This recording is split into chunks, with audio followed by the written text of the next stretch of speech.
नमस्कार, आपण पाहताय Z24 न्यूज. निधी अभावी जत येथील सत्र न्यायालयाचे काम संथ गतीने.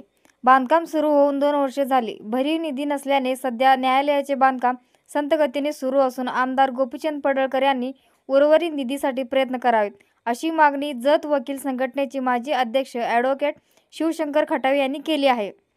शासनाने या बांधकामासाठी 31 कोटी रुपयांचा निधी मंजूर केला आहे. त्यापैकी 2 कोटी 5 लाख रुपये इतकेच निधी मिळाला आहे. त्यामुळे बांधकाम संथ गतीने सुरू असून सध्या येथील फौजदारी व दिवाण न्यायालयाचे कामकाज संस्थान काळातील जुन्या इमारतीत सुरू आहे.